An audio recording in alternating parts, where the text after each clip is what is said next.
चलिए देखो बेटा, ये आपका एनसीईआरटी का क्वेश्चन है।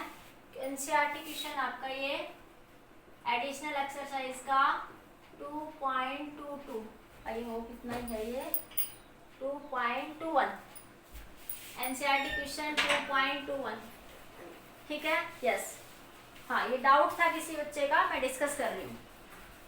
ये किसी स्टूडेंट्स का डाउट है कि क्वेश्चन में समझ, एनसीईआरटी का क्वेश्चन है बेटा, वैसे ये आपका एनसीईआरटी क्वेश्चन 2.21, ये किसी बच्चे का डाउट है, डिस्कस करते हैं।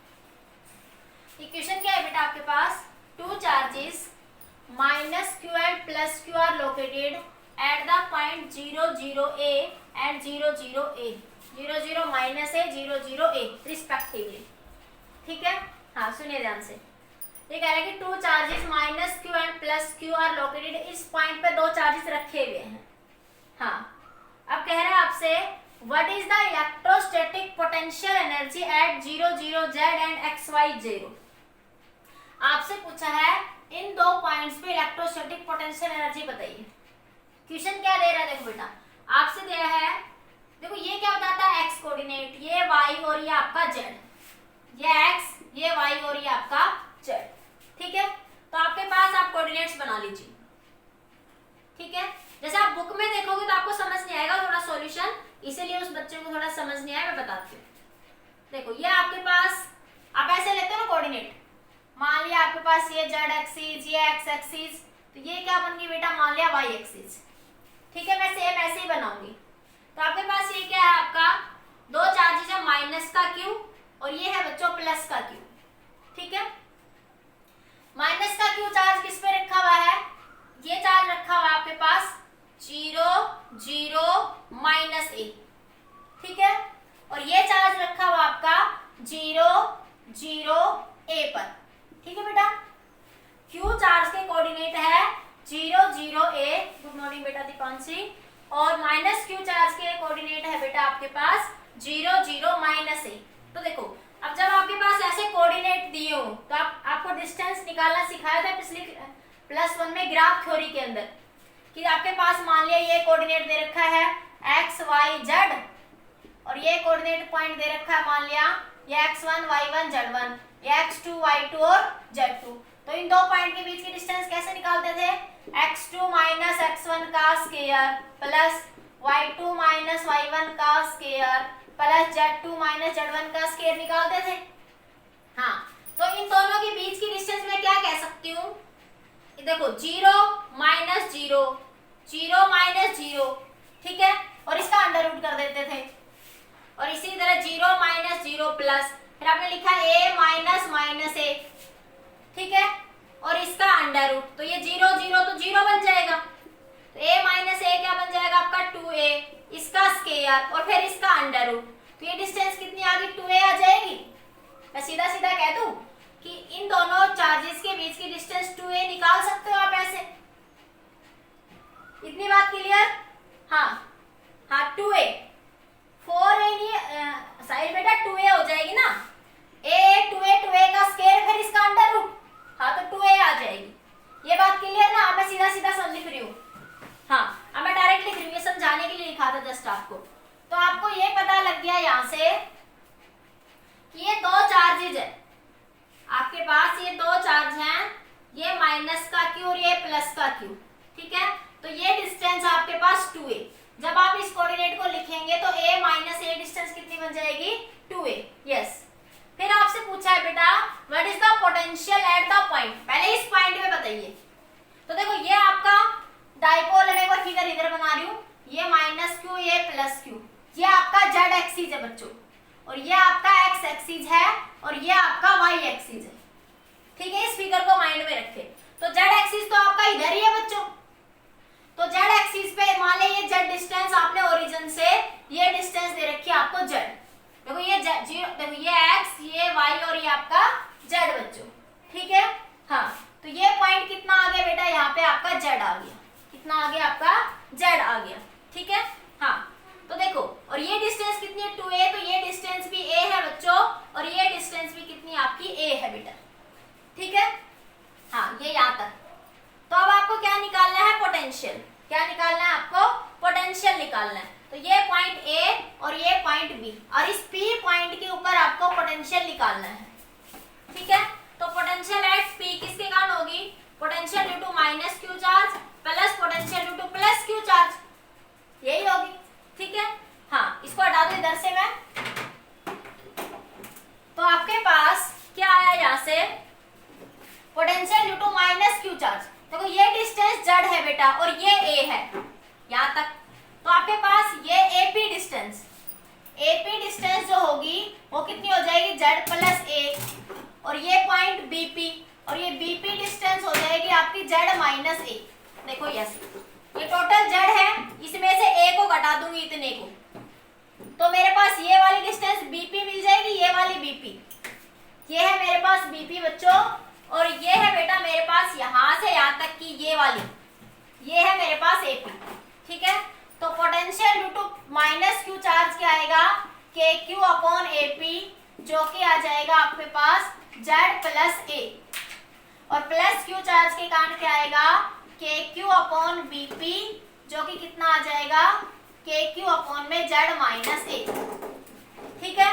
हाँ, इतना आ जाएगा आपके पास। अब प्लस क्यू के कारण प्लस लिखो, माइनस, और माइनस क्यू के कारण पोटेंशियल माइनस होगी। ये आपको पता है कि पोटेंशियल में प्लस और माइनस साइन को बच्चों हम कंसिडर करते हैं। अगर चार्ज प्लस है तो उसके कारण पोटेंशियल प्लस होगी, अगर चार्ज माइनस है तो उसके कारण पोटेंशियल माइनस हो जाएगी बेटा, ठीक है। इतनी बात। तो ये आया बेटा आपके पास यहाँ पे टोटल पोटेंशियल क्या थी, V plus Q plus V minus Q. तो V बराबर प्लस क्यू कितना है, के क्यू अपॉन जेड माइनस ए, और माइनस क्यू कितना है, माइनस का के क्यू अपॉन में जेड प्लस ए, ठीक है। इतना नोट करो, फिर आगे डिस्कस करते हैं जल्दी से। हाँ, जल्दी से नोट कर लीजिए इतना। हाँ, वैसे क्वेश्चन को देखने में आपको लगा इतना बड़ा सा क्वेश्चन है, नहीं आया, वैसे इजी क्वेश्चन है बिल्कुल, ठीक है। हाँ, हो गया। अब आगे देखो बेटा, मैं इधर से हटा रही हूँ, स्क्रीनशॉट ले लिया करो साथ के साथ, मैं ये हटा रही हूँ यहाँ से, सब क्वेश्चन लिख लिया होगा ना सबने। तो अब आपके पास v की वैल्यू कितनी आ गई, के क्यू अपॉन में जेड माइनस ए माइनस के क्यू अपॉन में जेड प्लस ए। तो के क्यू बाहर आ गया बेटा, तो 1 अपॉन जेड माइनस ए माइनस जेड प्लस ए, ठीक है। एलसीएम ले लो, तो एलसीएम हो जाएगा Z minus A into Z plus A, तो यहाँ आ जाएगा बच्चों ये जेड प्लस ए और ये माइनस जेड माइनस ए, ठीक है। हाँ, इतना हो गया सबका। तो ये आया बेटा आपके पास यहाँ से v बराबर K Q Z plus A minus Z plus A, तो नीचे a plus B A minus B बन जाएगा, root A square minus B square. हाँ हाँ हाँ बेटा, तो ये आ जाएगा आपके पास z से z कैंसिल, तो K Q into two A upon Z square minus का ए स्क्वायर। इधर से स्क्रीनशॉट ले लिया सबने। हाँ ठीक है साहिल बेटा, आपका साहिल आपका सही है। इतना हो गया बेटा सबका क्लियर। हाँ, तो आगे देखो एक बार, तो ये आ जाएगा यहाँ से आपका, तो पोटेंशियल V कितना आया, देखो Q इंटू टू ए क्या होता है बेटा, डाइपोल मोमेंट। अरे चार्ज इंटू डिस्टेंस क्या हो जाएगा, डाइपोल मोमेंट। तो मैं क्या लिख दूंगी, V इज इक्वल टू के पी, ये K इंटू क्यू ए क्या बन गया, dipole moment, Z square minus का ए स्क्वायर। तो ये पोटेंशियल आ गया बेटा आपका कब, जब ये डाइपोल दे रखा था माइनस क्यू, इसके कोऑर्डिनेट थे 0 0 माइनस ए, और ये डाइपोल था क्यू प्लस क्यू चार्ज और इसके कोऑर्डिनेट थे 0 0 ए, और आपने ये यहाँ से जेड डिस्टेंस पी पॉइंट पर पोटेंशियल निकाला, ठीक है। हाँ, तो आपने ये पॉइंट था 0 0 आपका जेड, ठीक है। हाँ, तो आपने इस पॉइंट पे ओरिजिन से ये जब निकाला तो पोटेंशियल कितना आ गया, के पी अपॉन में जेड स्क्वायर माइनस का ए स्क्वायर, ठीक है। तो ये आ गया आपके पास अलोंग जेड एक्सिस। इतनी बात क्लियर सबको, इतना सभी बच्चों को समझ आ गया बेटा। बताइए इतने में कोई डाउट किसी बच्चे को बेटा, बताइयो।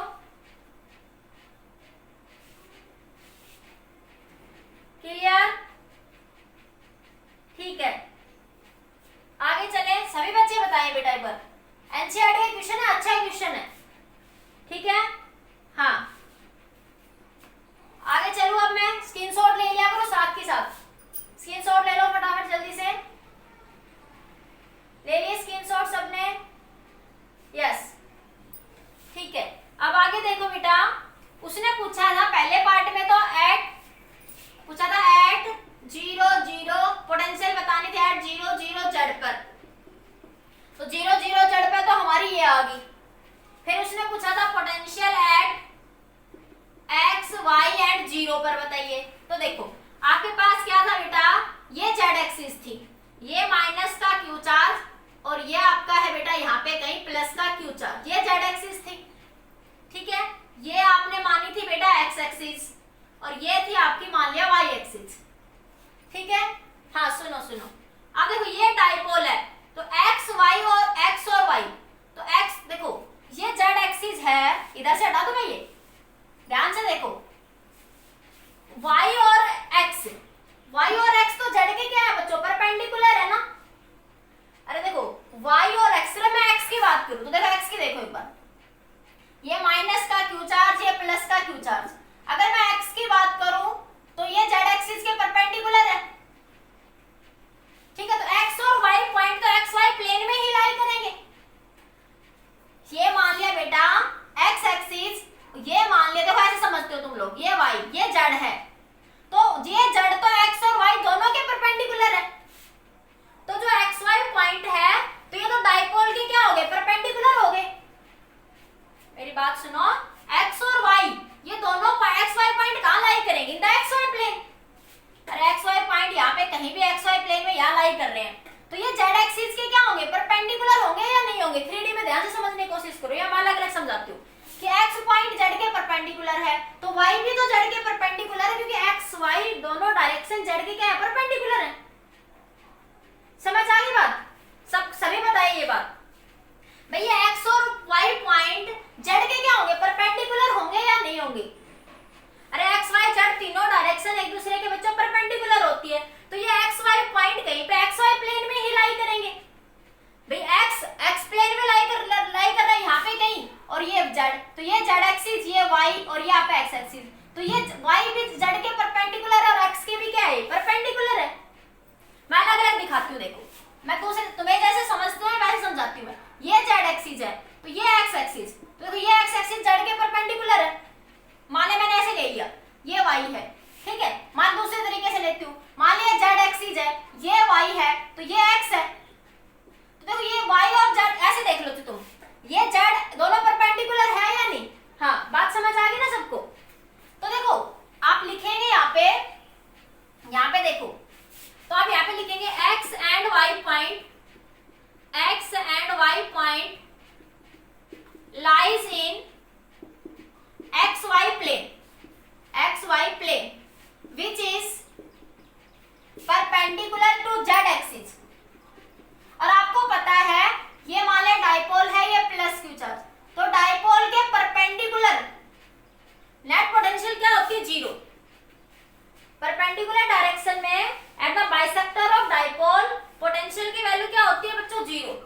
Eight the bisector of dipole potential की वैल्यू क्या होती है बेटा, 0।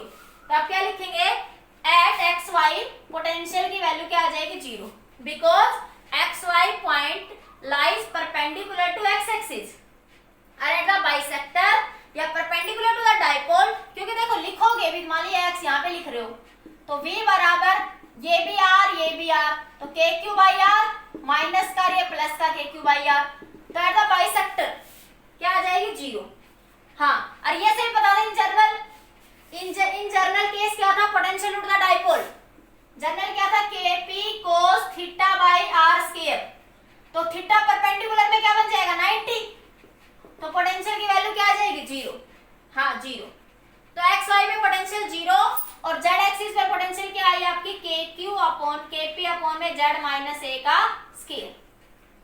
नोट करिए इस पॉइंट को, स्क्रीनशॉट लीजिए। तो ये तो z पे आई पोटेंशियल और एक्स वाई पे पोटेंशियल क्या हो जाएगी, 0। नोट करिए इस पॉइंट को जल्दी से, हाँ जल्दी से नोट कर लीजिए।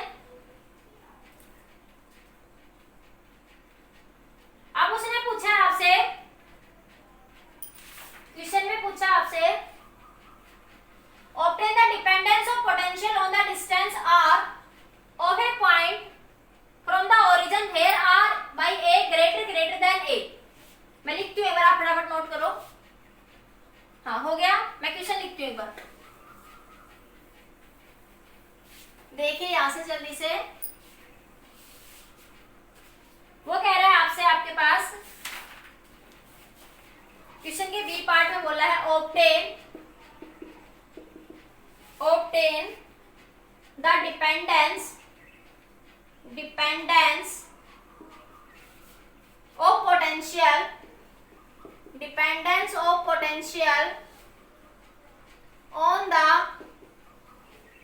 distance r of a point from the origin where r by a greater than 1। उसने क्वेश्चन में कहा है where r by a क्या है आपका greater than 1 है। ठीक है, देखो एक बस क्वेश्चन की लैंग्वेज में चेंज है, बाकी कोई चेंज नहीं है। हाँ सुनिए यहाँ से। अब आपके पास कह रहा है obtain the dependence of potential on the distance r of A point from the origin.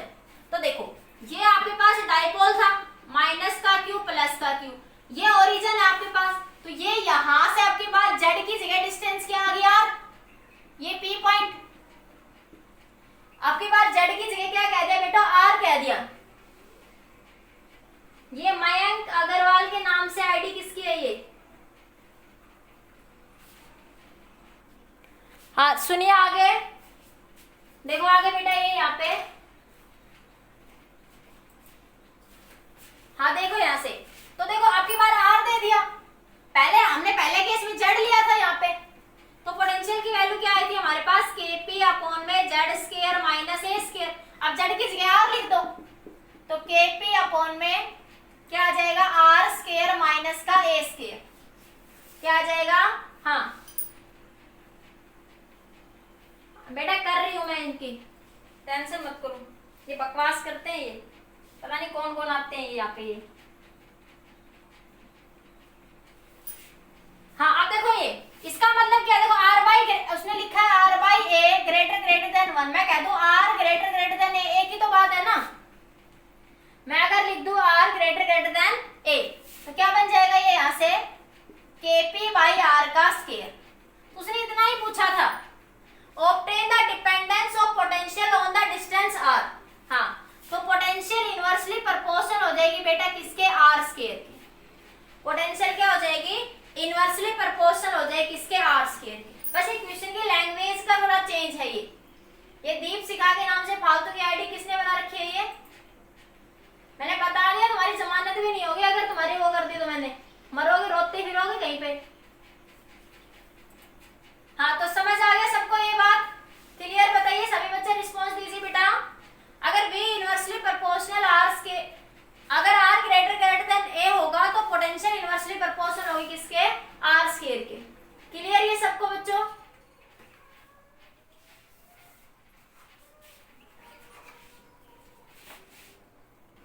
ये सबको समझ आ गया? एक बार मैसेज करो, ये सभी का होगा। उसने सिर्फ ये पूछा था डिपेंडेंस ऑन r, पोटेंशियल का r पे डिपेंडेंस, बस थोड़ी लैंग्वेज का चेंज है, बाकी क्वेश्चन में कोई चेंज नहीं। ठीक है, हाँ जल्दी नोट कर लीजिए, जल्दी से नोट कर लीजिए। हो गया सबका? इसका स्क्रीनशॉट ले लो जल्दी से सारे बच्चे, स्क्रीनशॉट ले लीजिए सारे बच्चे इसका जल्दी से। हो गया? Good morning, good morning. Yes ठीक, आगे देखो सी पार्ट देखिए क्वेश्चन का। क्वेश्चन के सी पार्ट में क्या कहा है बेटा आपसे, क्वेश्चन के सी पार्ट में पूछ रहा है how much work is done. C part में दिया है how much work is done in moving small test charge from 5002 से -700, 5002 -700 along the x-axis, ठीक है। अब सुनिए यहाँ पे, और उसमें बाद में पूछा does the answer change the path of the test charge between the same point. तो कह रहा है does the answer change if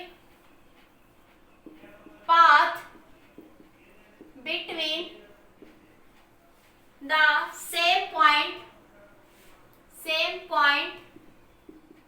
is not along X axis.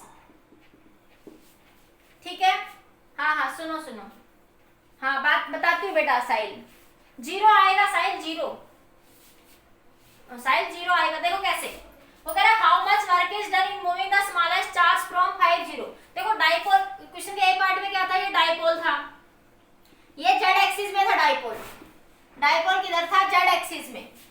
ठीक है, अब क्या कह रहा है, how much work is done in moving the charge along X axis. तो ये पॉइंट देखो, ये पॉइंट एक्स, ये वाई और ये आपका जेड, ये एक्स, ये वाई और ये आपका जेड।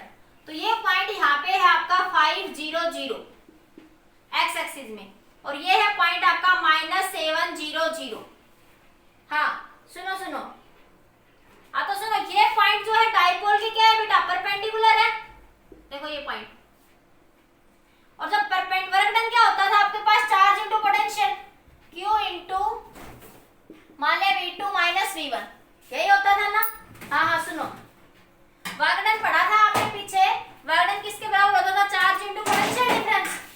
तो देखो अब ये दो पॉइंट है बेटा, ये एक्स एक्सिस है, ये ऊपर क्या आपकी एक्स एक्सिस, ठीक है, ये आपका जेड एक्सिस। तो ये पॉइंट किस पे, बाइसेक्टर परपेंडिकुलर है बेटा ये। हाँ लगा कि तो यही फॉर्मूला, हाँ फॉर्मूला तो यही लगेगा, पर सुन बेटा अब एक, हाँ ये देखो ना कि ये जो पॉइंट है 5 0 0 -7 0 0, ये डाइपोल के परपेंडिकुलर है बेटा। ये साइल ये डाइपोल की क्या है, परपेंडिकुलर, और परपेंडिकुलर में पोटेंशियल क्या हो जाएगी आपकी, जीरो। आपको पता है कि डाइपोल के परपेंडिकुलर पर पोटेंशियल जीरो, तो वर्क डन क्या हो जाएगा आपका, जीरो। डाइपोल के परपेंडिकुलर पर पोटेंशियल क्या हो जाएगी, जीरो, तो वर्क डन क्या हो जाएगा, जीरो। तो आप जब इस पॉइंट से इस पॉइंट तक कहीं भी मूव करोगे तो पोटेंशियल क्या हो जाएगा, जीरो। अब उसने बी पार्ट में क्या, वर्क डन क्या आएगा आपका, जीरो। वर्क डन क्या आएगा बच्चों आपका, जीरो। क्लियर इतनी बात। अब वो कह रहा है does the answer change, does the answer change if the same point is not along X axis.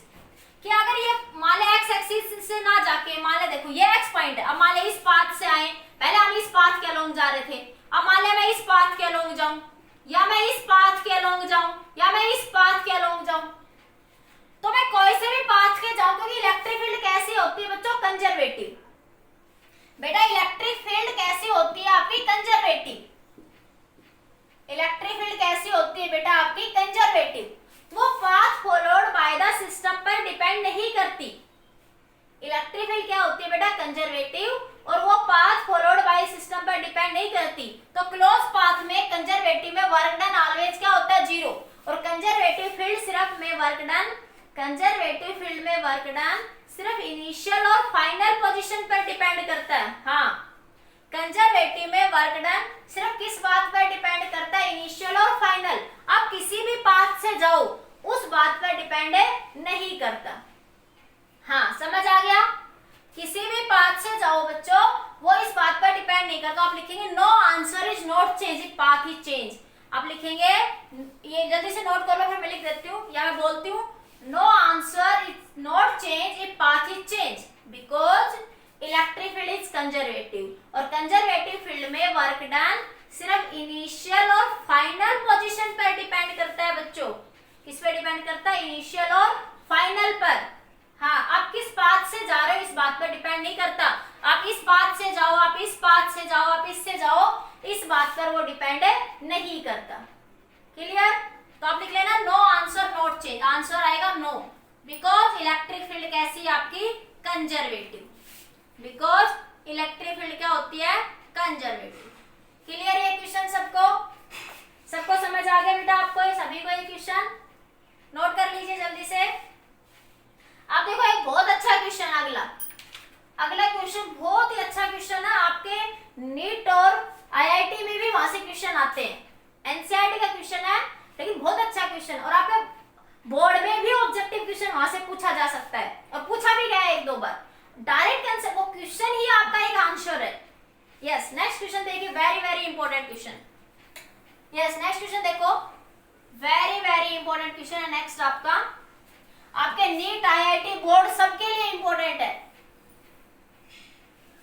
हाँ सुनिए, क्वेश्चन क्या कह रहा है आपका, और ये जो क्वेश्चन है, इस क्वेश्चन से तो क्वेश्चन आपके नेट तक के फिजिक्स में, नेट में भी क्वेश्चन आते हैं इस क्वेश्चन से तो।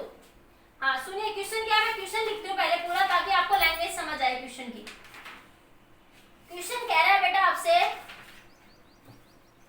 हाँ क्वेश्चन में लैंग्वेज लिखती हूँ क्वेश्चन की। हाँ लिखो, क्वेश्चन कह रहा है आपसे, show that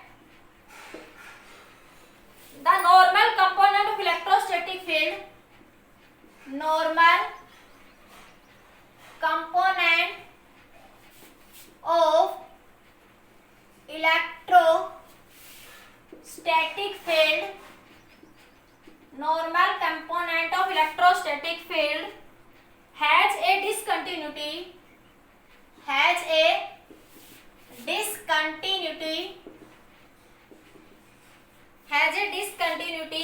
from one side of a charged surface, from one side of a charged surface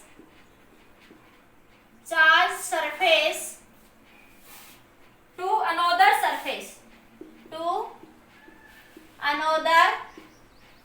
surface, is कितना है, given by E2 minus E1 n cap sigma by epsilon note. ये क्वेश्चन का ए part है, इसको note करो एक बार जल्दी से। ये क्वेश्चन का ए पार्ट है बेटा आपके पास, where n cap is the, n क्या है, यूनिट वेक्टर, और सिग्मा क्या है, सरफेस चार्ज डेंसिटी। ठीक है, इतना नोट करो एक बार जल्दी से। ये क्वेश्चन को नोट करो, फिर आंसर डिस्कस करते हैं। Very very very important question है बेटा, इनफाइनाइट टाइम लिख लेना। नेट के एग्जाम तक आएगा इस क्वेश्चन से कंसेप्ट। पहले तो ये क्वेश्चन ही तुम्हारा एक कंसेप्ट बन गया। यस सुनिए, पहले तो आप लोगों का ये क्वेश्चन ही एक आपका ऑब्जेक्टिव क्वेश्चन बन गया बोर्ड का। बोर्ड में ऑब्जेक्टिव क्वेश्चन दे देगा कि electric normal component of electric field, board में क्वेश्चन देगा आपको ऑब्जेक्टिव 1 नंबर का, द नॉर्मल कंपोनेंट। क्वेश्चन बनाते इस क्वेश्चन से क्वेश्चन बना रही हूं मैं, देखो क्वेश्चन बना, normal component of electric field, option A discontinuous,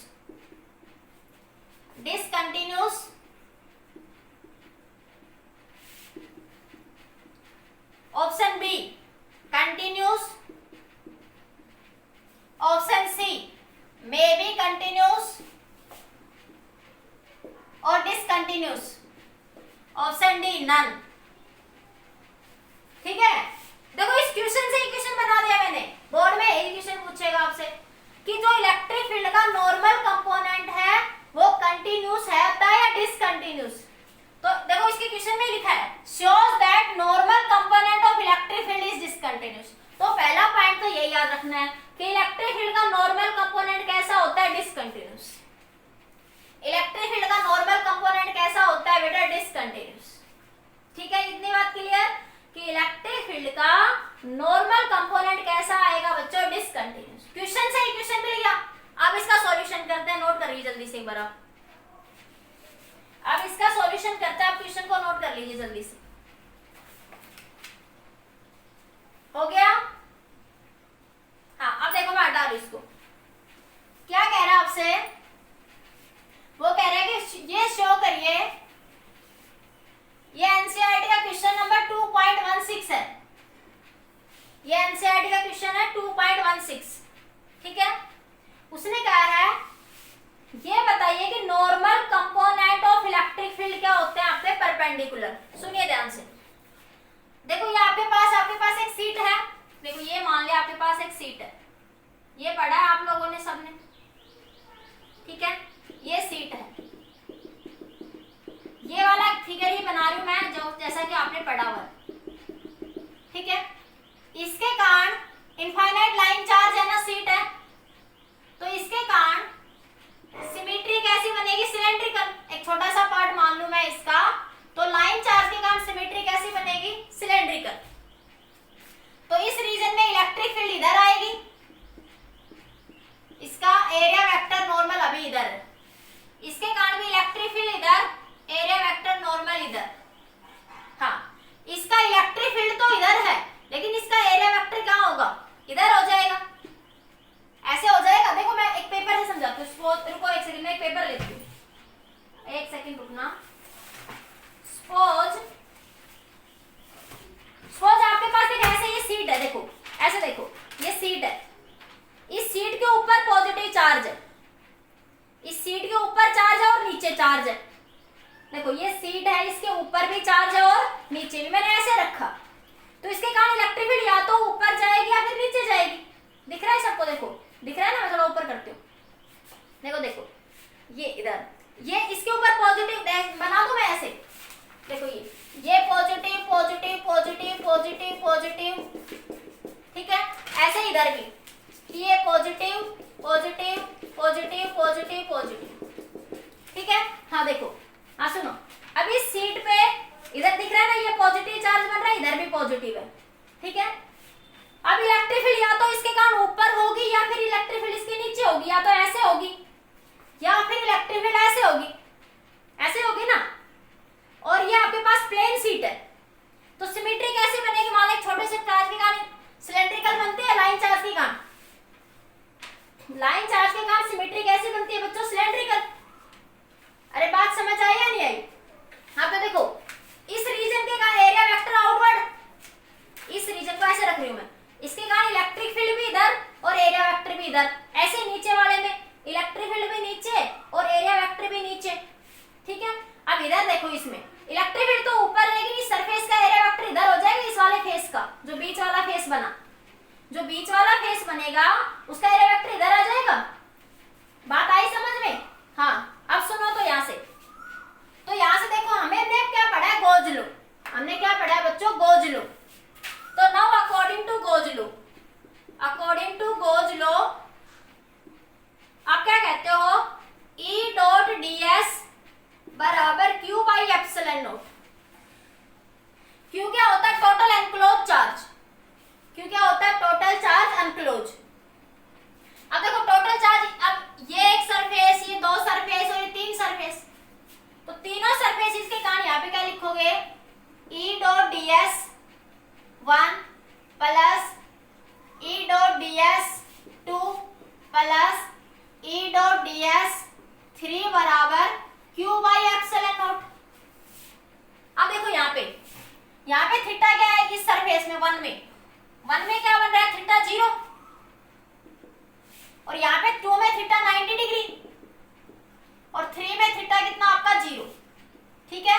हाँ तो ये बना आपका E ds का इंटीग्रेशन, अब लिखेंगे E ds cos 0 plus E बार ds cos 90 प्लस E बाहर cos 0 बराबर इधर Q बाई एप्सिलॉन नॉट, ठीक है। तो ये क्या आ जाएगा, E इंटू S, ये cos 0 की वैल्यू 1, ये 0 और ये फिर 1, ये इंटू ds, तो ये बना plus ES plus 0 plus ES बराबर Q बाई एप्सिलॉन नॉट, ठीक है। तो मैं लिख सकती हूँ ES प्लस ES बराबर Q बाई एप्सिलॉन नॉट, ठीक है। अब सिग्मा क्या होता है बेटा, Q बाई S होता है surface area, surface charge density sigma क्या होती है बेटा, Q बाई S, तो Q किसके बराबर हो जाएगा बेटा, सिग्मा इंटू S के। तो ये इलेक्ट्रिक फील्ड मैंने E1 कह दी, इधर वाली मैंने सरफेस की E1 कह दी, इधर मैंने E2 कह दी, ठीक है। तो इसको मैं E1 लिख लेती हूँ, इसको E3, इसको मैं E2, ये मैंने E3 कह दी इधर। तो ये बना आपका, ये E1, ये E3, ये मान लिया E2, ये E1, ये आपका E2, ये E1, ये आपका E2। अरे कुछ नहीं, मैंने इधर वाली को E1 कह दिया, इधर वाली को E2 कह दिया, और कुछ नहीं करा मैंने इधर वाली को बच्चों E1 कह दिया और इधर वाली को बच्चों मैंने E2 कह दिया बेटा, ठीक है। तो ये बना आपके पास E1 plus E2 into S बराबर sigma S by epsilon not. तो S से S कैंसिल, तो E1 प्लस E2 कितना आया, सिग्मा बाई एप्सिलॉन नॉट। इतना नोट करो बच्चों। इतना आपका सिंपल था, जो कि आपने इलेक्ट्रिक फील्ड का इनफाइनाइट चार्ज, सीड और लाइन चार्ज के कारण आपने बात करी थी। सेम वैसे ही करा मैंने। आपकी बुक में थोड़ा सॉल्यूशन अलग दे रखा है, तो आपको समझ नहीं आया डायरेक्ट से जब आपने पढ़ा, ठीक है। तो एक बार नोट करो इसको, फिर मैं समझाती हूँ। इतना नोट कर लो, जल्दी स्क्रीनशॉट ले लो सारे बच्चे। अब आपको प्रूव क्या करना था? आपको प्रूव करना था E1 माइनस E2, यही था ना? प्रूफ में क्या दे रखा था आपका? E2 minus E1, E2 minus E1 बराबर सिग्मा बाई एप्सिलॉन नॉट, ठीक है। मैं इसको E2 कह देती हूँ। अरे इस क्वेश्चन के अकॉर्डिंग बाकी कोई बात नहीं है, वो E1 माइनस E2 लिखो या E2 माइनस E1, हाँ कोई फर्क नहीं पड़ता उससे, ठीक है। हाँ जल्दी से नोट करिए। नोट कर लिया? अब मैं इसको हटा रही हूँ, इधर से हटा रही हूँ। देखो मैं, अब देखो यहां से आपके पास, इधर देखिए, हाँ हाँ देखो, ये है आपके पास E2 और ये आपका n कैप। अभी मैंने डायरेक्शन नहीं ली है, क्वेश्चन में ये प्रूव करना था n कैप बराबर sigma by epsilon not, question में ये प्रूव करना था आपको। तो देखो मेरे पास क्या आया, अभी E2 प्लस E1 बराबर सिग्मा बाई एप्सिलॉन नॉट। अब डायरेक्शन देखो, अगर मैं डायरेक्शन देखूं तो ये E2 किधर है, इस डायरेक्शन में कैसा लेते हो? पॉजिटिव, हाँ। और ये E1 इधर कैसा लेते हो? नेगेटिव। देखो E2 को लिखोगे तो E2 n कैप पॉजिटिव, और ये इधर लिखोगे तो माइनस E1 n कैप, क्योंकि देखो ये डायरेक्शन इधर है, तो कैसा लिखोगे? नेगेटिव। अरे इधर डायरेक्शन कैसे होगी? पॉजिटिव, इधर डायरेक्शन कैसी हो जाएगी? नेगेटिव, हाँ। तो यह आएगा E2 n cap minus E1 n cap sigma by epsilon not. तो क्या आया? E2 minus E1 n cap sigma by epsilon not. देखो ये तो आपने मैथमेटिकली समझा, ये तो आपने मैथमेटिकली समझ लिया कि ये अगर ऐसी वैल्यू आएगी, E1 अभी जीरो नहीं होगा साहिल, E1 जीरो कहां से कर देगा साहिल? E1 ये है, E2 ये है, ये बीच वाले सरफेस से जीरो होगा, बीच वाले सरफेस से साहिल जीरो होगा बेटा, यहां से नहीं होगा। अभी मैं बताती हूँ। देखो उस क्वेश्चन में क्या कहा था आपसे कि ये प्रूव करिए, क्वेश्चन में ये कह रखा था, लेकिन अब आपको ये समझना है कि how is the normal component discontinuous.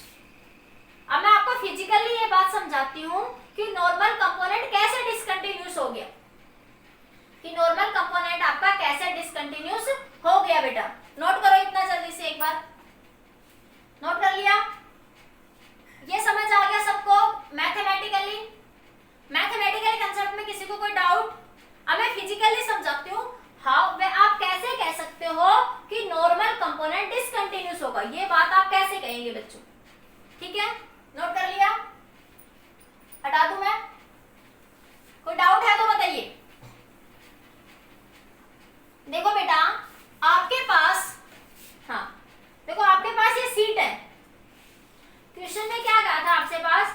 Show the normal component of electrostatic field discontinuous one side of charge surface to another.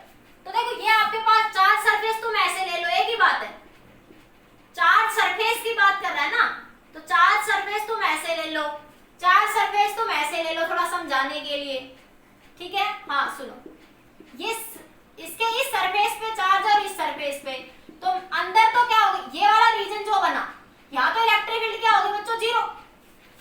यहाँ तो इलेक्ट्रिक फील्ड क्या होगी बच्चा बेटा? जीरो।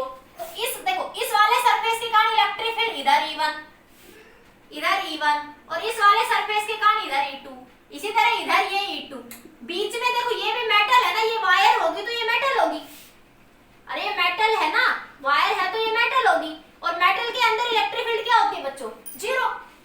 मेटल के अंदर इलेक्ट्रिक फील्ड क्या होती है बेटा? जीरो। तो ये मेटेलिक तो इलेक्ट्रिक फील्ड कंटीन्यूअस नहीं रही ना भाई, इस सरफेस पे, लेकिन बीच में तो नहीं है ना, या इधर कहूं ये मेटल में, तो बीच में इलेक्ट्रिक फील्ड क्या बन गई बच्चों? जीरो। इसलिए आपने कहा कि इलेक्ट्रिक फील्ड कैसी है? डिसकंटीन्यूअस। इसलिए आपने कहा कि इलेक्ट्रिक फील्ड का नॉर्मल कंपोनेंट कैसा होगा? डिसकंटीन्यूअस। सो वी से नॉर्मल कंपोनेंट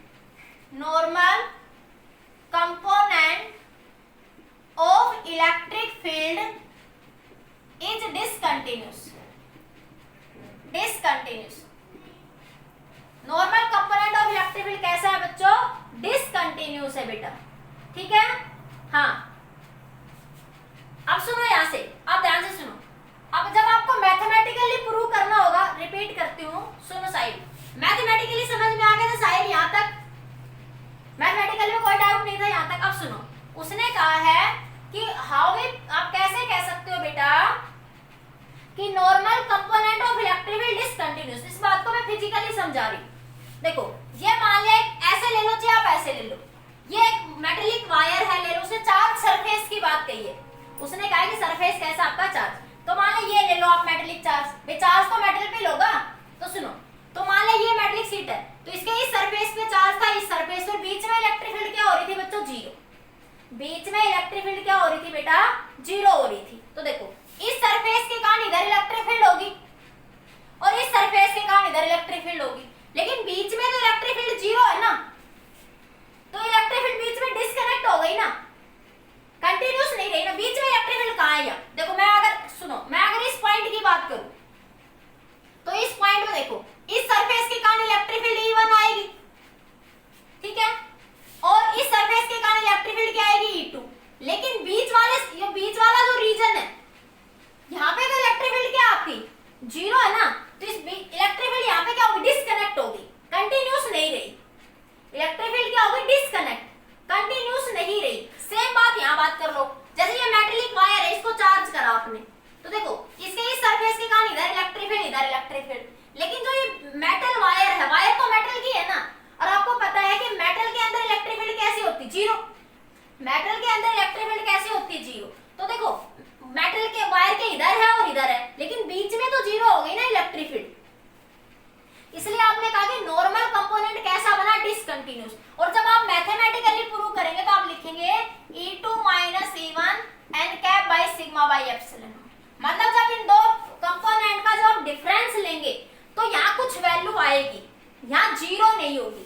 अगर ये जीरो हो जाता बराबर जीरो, अगर ये वैल्यू ऐसे आ जाती बराबर जीरो, तो आप कह देते कंटिन्यूस। मतलब आप क्या कह सकते थे उस सिचुएशन में? कंटिन्यूस है। हाँ, लेकिन जब मैथमेटिकली प्रूव करोगे तो आप लिखोगे E2 माइनस E1 किसके बराबर आया? Sigma by epsilon not. तो ये आपके जब ये किसी वैल्यू के बराबर है, इट मींस ये कंटिन्यूस नहीं है। ये कैसा बना आपका? डिसकंटिन्यूस। कैसा बना बेटा आपका ये?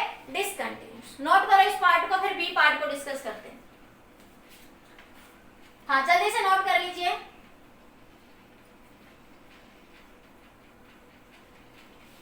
हाँ, फिर उसने कहा है इसके अगले पार्ट में कि ये शो करिए कि on the surface of conductor electric field क्या हो जाएगी? जीरो। अगले पार्ट स्क्रीनशॉट ले लिया ना सबने? हाँ, सुनो बेटा, अब कह रहा आपसे ये शो करिए, अब कह रहा आपने शोज दैट, बी पार्ट में shows that on the surface of conductor electric field क्या होगी? Sigma by epsilon not an cap. ठीक है, तो देखो ये आपको पता ही है कि मान लीजिए कंडक्टर है, कैसा भी कंडक्टर ले लो, तो इसके सरफेस पे चार्ज डिस्ट्रीब्यूटेड होगा बेटा, ठीक है। तो मान लिया आपने ये इलेक्ट्रिक फील्ड कैसी है? E2, और ये अंदर इलेक्ट्रिक फील्ड कैसी है? E1। तो अंदर तो इलेक्ट्रिक फील्ड, मेटल के अंदर तो नेट इलेक्ट्रिक फील्ड क्या होती है बेटा? जीरो। अरे कोई कंडक्टर होगा तो उसके अंदर नेट इलेक्ट्रिक फील्ड क्या होगी बेटा? जीरो। तो आप कह सकते हो कि E1 किसके बराबर होगा? जीरो के। तो इस रिलेशन से आप लिख सकते हो E2 minus E1 sigma by epsilon not. तो E1 क्या बन गया? जीरो। तो E2 की वैल्यू कितनी आ गई? Sigma by epsilon not. Direction के लिए एन कैप लगा, डायरेक्शन के लिए क्या बता दोगे? N cap. नोट करो फिर अगला पार्ट और इंपॉर्टेंट है, ये तो छोटा सा पार्ट था। C part very very important, जितना ए पार्ट इंपॉर्टेंट था उतना सी पार्ट इंपॉर्टेंट है। देखिए जल्दी नोट करिए।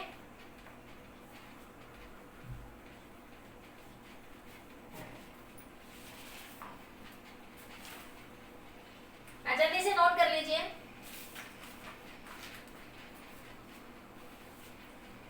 हो गया?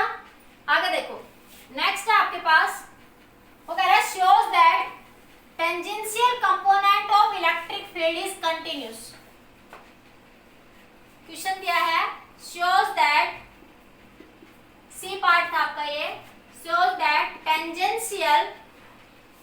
Tangential component of electric field is continuous. Question के सी पार्ट में कह रहा है कि ये शो करिए कि टेंजेंशियल कंपोनेंट कैसा होगा आपका, कंटिन्यूस होगा। Tangents shows that the tangential component of electric field is continuous from one side of charge surface to another. From one side of charge surface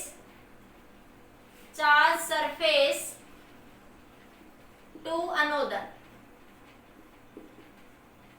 ठीक है, हाँ सुनिए देखो आपके पास सरफेस है, ठीक है, चार्ज सरफेस है, ठीक है।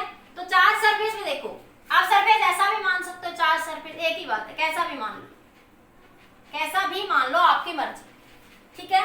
तो इसका नॉर्मल तो इधर था तो इसका टेंजेंशियल इधर हो जाएगा, ये इसका नॉर्मल बता रहा है।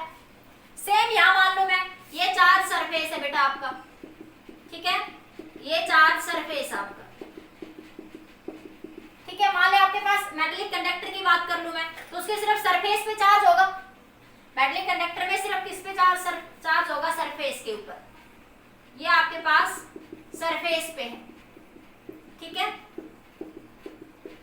अब देखो ये मान लिया इलेक्ट्रिक फील्ड किसी एंगल पर है, तो इलेक्ट्रिक फील्ड के दो कंपोनेंट बनेंगे, एक कंपोनेंट ये बनेगा आपका पैरेलल और एक कंपोनेंट बनेगा ये ई परपेंडिकुलर।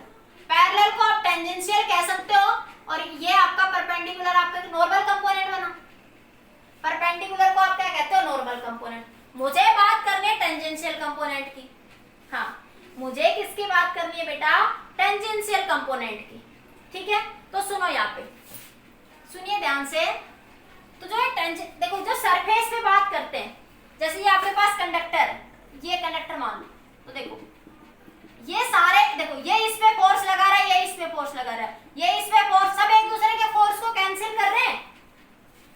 अरे ऐसे समझ लो, देखो ये चार्ज है मान लिया, तो देखो ये सब पे चार्ज डिस्ट्रीब्यूटेड है, देखो ये फोर्स ये इसको रिपेल कर रहा है, ये इसको रिपेल कर रहा है, ये इसको रिपेल कर रहा है, ये इसको रिपेल कर रहा है, ये इसको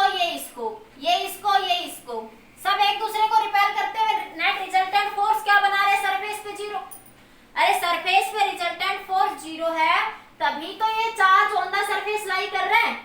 अगर सरफेस पे जीरो नहीं होगा तो भाग जाएंगे ये चार्जेस सरफेस से क्या हो जाएंगे, भाग जाएंगे। तो resultant force on the surface क्या है बेटा, जीरो। ये पता है आपको, resultant force on the surface क्या होगा बेटा, जीरो। तो रिजल्टेंट फोर्स क्या आपका जीरो, ठीक है। तो F क्या होता है, क्यू। तो इलेक्ट्रिक फील्ड क्या हो जाएगी आपके पास, जीरो। इलेक्ट्रिक फील्ड का जो टेंजेंशियल, देखो टेंजेंशियल कंपोनेंट का नाम तो इलेक्ट्रिक फील्ड यही लग रही है ना। देखो टेंजेंशियल कंपोनेंट देखो, ये इधर ऐसे देखो, तुम्हें ऐसे नहीं समझ आ रहा, देखो इधर देखो एक बार, ये टेंजेंशियल कंपोनेंट है बेटा, देखो ये सारे टेंजेंशियल कंपोनेंट है, ये टेंजेंशियल है, सब टेंजेंशियल कंपोनेंट है ना एक दूसरे के साथ। हाँ तो टेंजेंशियल देखो, ये सारे टेंजेंशियल कंपोनेंट एक दूसरे पे रिजल्टेंट फील्ड क्या बना रहे, जीरो। तो रिजल्टेंट इलेक्ट्रिक फील्ड क्या बन जाएगी यहाँ से आपके पास, जीरो। अब मान लो आप कोई सा भी दो टेंजेंशियल मान लो, या आप ये कह सकते हो कि क्लोज पाथ के अंदर E डॉट ds किसके बराबर हो जाएगा आपका, जीरो के बराबर। अरे कंजर्वेटिव फील्ड है तो नेट वर्क डन क्या बन जाएगा, जीरो क्लोज पाथ में। इलेक्ट्रिक फील्ड कैसे है, कंजर्वेटिव, तो net work done in close path कैसा बनेगा आपका, जीरो। तो आप कह सकते हो कि E1 मान लिया ये इधर E1 है तो ये मान लिया मैंने E2 मान लिया, ठीक है। तो आप कह सकते हो E1 into E1 ds plus E2 ds बराबर जीरो। तो ये इधर मान लिया जीरो एंगल बना रही, इधर 90 डिग्री बना रही होगी नॉर्मल के साथ, तो ये बना E1 माइनस E2 बराबर जीरो। तो आपके पास क्या आया, E1 माइनस E2 बराबर जीरो। तो E1 बराबर E2 किसके बराबर है, E1 बराबर E2। एक तो ये सुनो हाँ सुनो, एक तो ये तरीका था, दूसरे तरीके एक तरीके से और समझाती हूँ, इससे नहीं आया तो हाँ सुनो। अरे एक ही बात है, सुनो, नेट फोर्स क्या है बच्चों, जीरो। तो नेट इलेक्ट्रिक फील्ड भी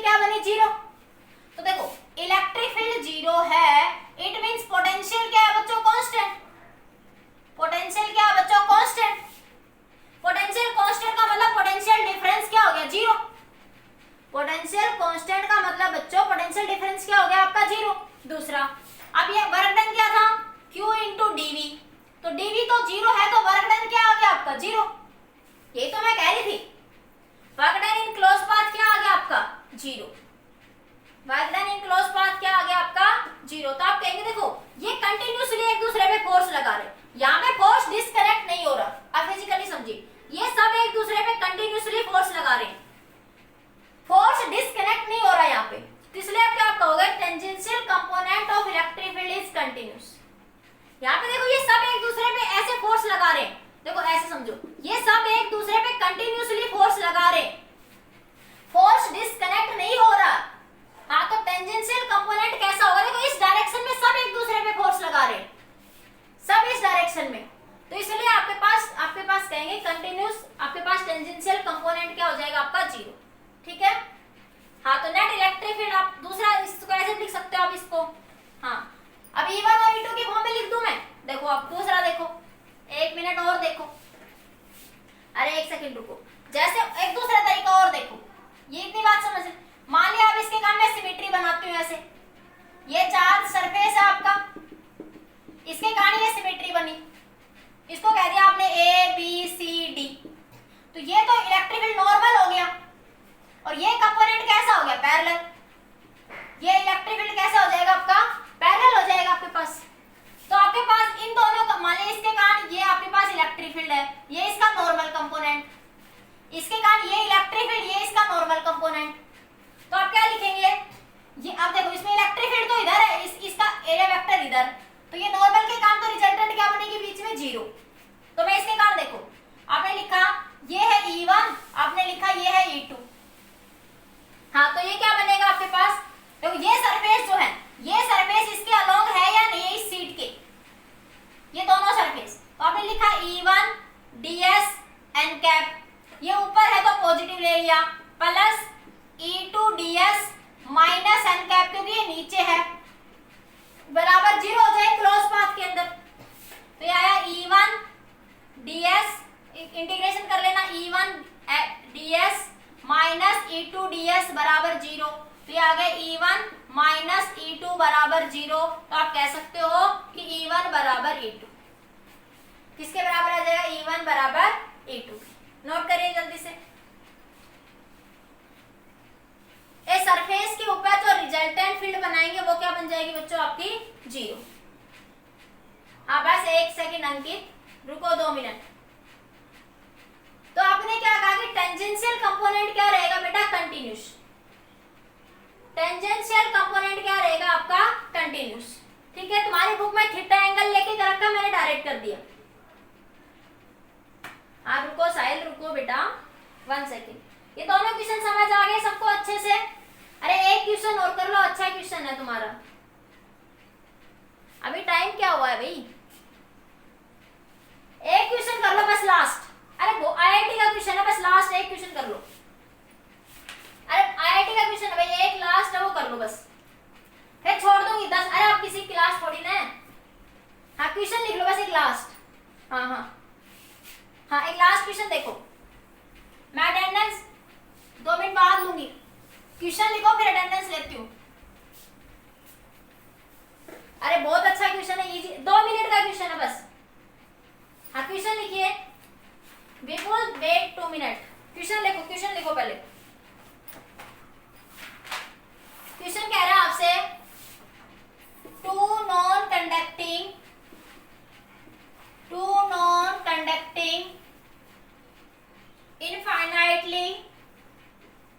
infinitely long straight wire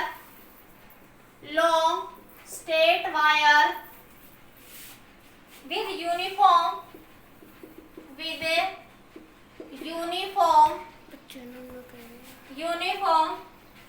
linear charge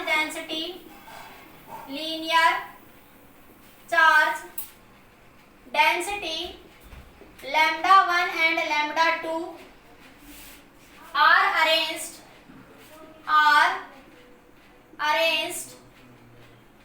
along x and y axis respectively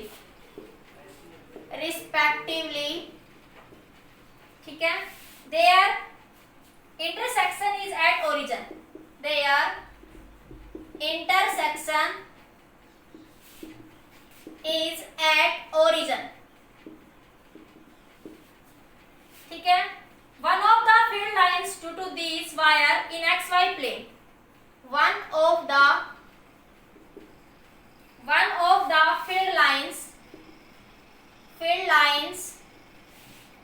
due to these wires in xy plane, line passing through the origin, line passing through the origin, ठीक है, line passing through the origin. अब सुनिए, कह रहा था angle made by these line with the x axis, find the angle made by these line with the x axis. Question में पूछा find the angle made by these lines with the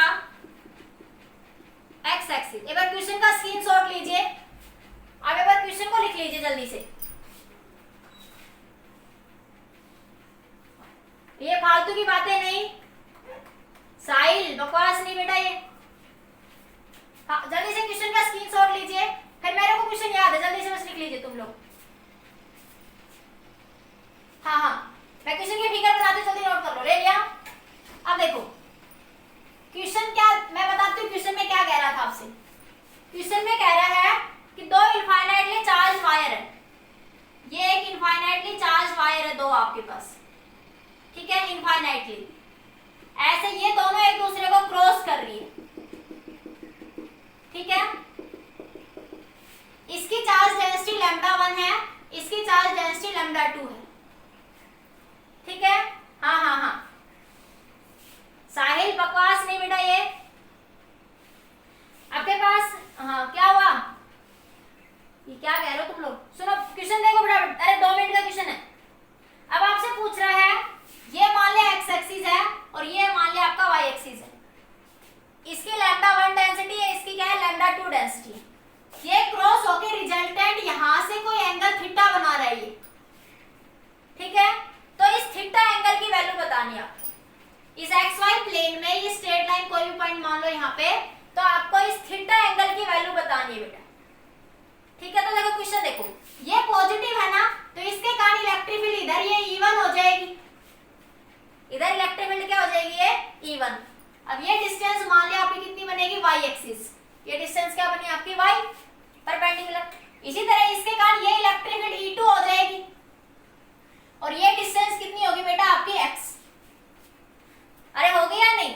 तो अब आपको पता है कि electric field due to infinite wire, electric field due to infinite wire Gauss law में पढ़ाया था, कितनी होती है λ/2 पाई एप्सिलॉन नॉट r, कितनी होती थी λ/2 पाई एप्सिलॉन नॉट r हो जाएगी। तो E2 की वैल्यू कितनी आ जाएगी, λ/2 पाई एप्सिलॉन नॉट, ओरिजिन से कितनी डिस्टेंस पे है ये x पे, और E1 कितनी हो जाएगी λ/2 पाई एप्सिलॉन नॉट y, क्योंकि परपेंडिकुलर डिस्टेंस इससे कितनी है ये y।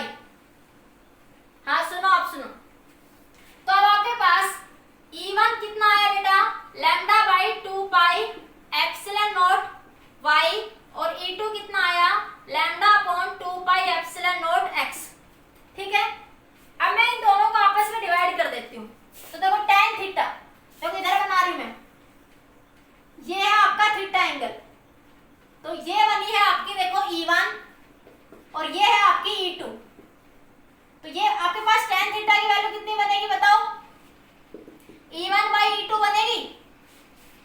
अरे tan थीटा की वैल्यू कितनी बनेगी, E1/E2।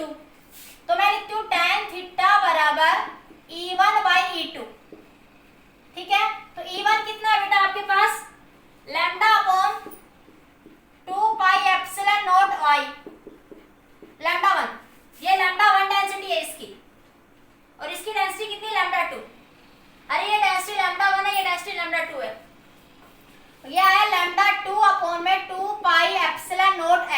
2 पाई एप्सिलॉन नॉट से 2 पाई एप्सिलॉन नॉट कैंसिल, तो tan थीटा आया lambda 1 by lambda 2 into x by y, lambda 1 by lambda 2 into x by y. अब देखो यहां से ये आपका एक्स एक्सिस, ये आपका वाई एक्सिस, ठीक है। अगर मैं स्लोप निकालूं tan थीटा, देखो इस फिगर से, तो मैं क्या लिखूंगी y by x, tan theta को स्लोप में क्या लिख सकती हूँ मैं y बाई एक्स।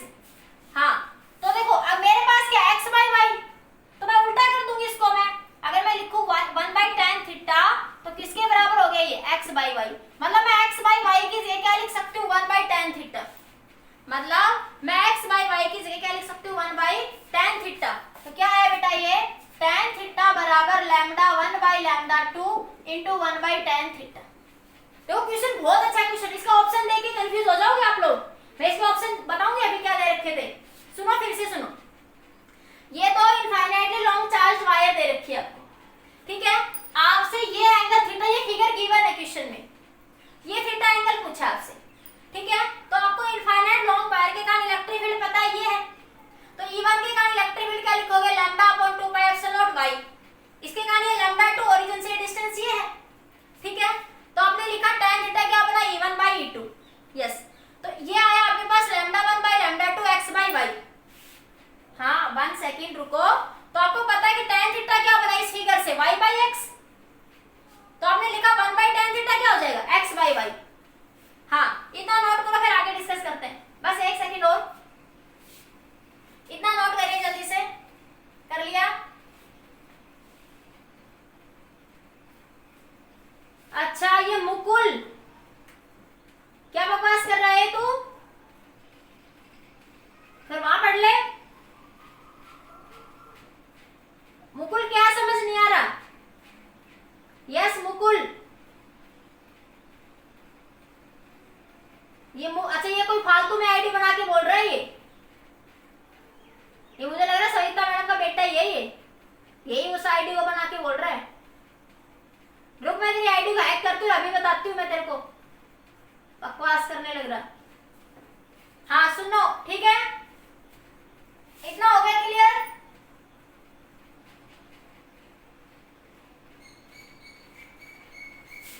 हाँ तो मुकुल राव के नाम से तो बच्चा अलग ही है, हम नहीं है ये, मैं जानती हूँ ये कोई फालतू की आईडी बना के बकवास कर रहा है।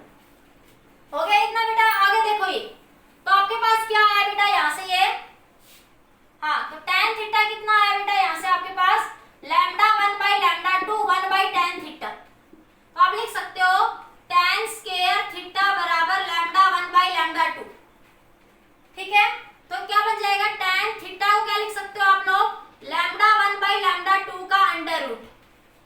हाँ तो थीटा क्या आ जाएगा tan inverse lambda 1 by lambda 2 का अंडर रूट।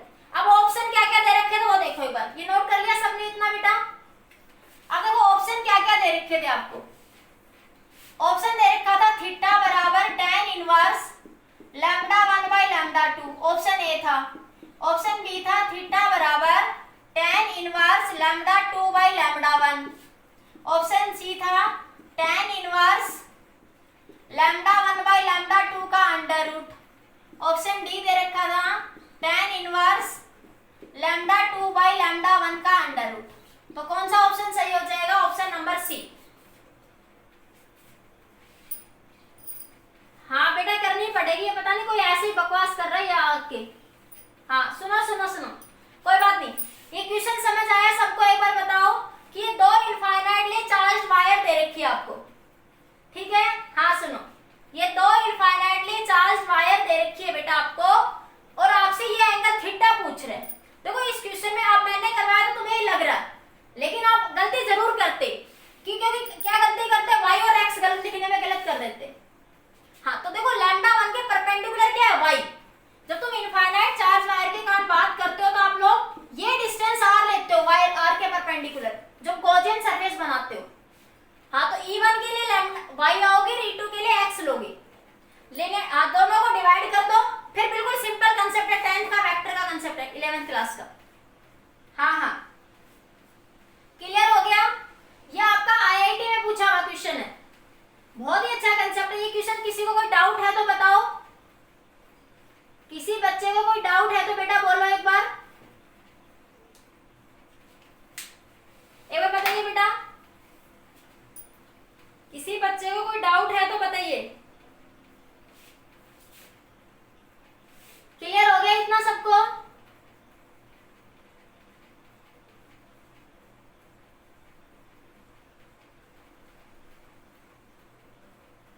बेटा करना ही पड़ेगा इनका, ये बकवास करते हैं, करना ही पड़ेगा इनको। हो गया? मैं एक बार अटेंडेंस लेती हूँ आपकी।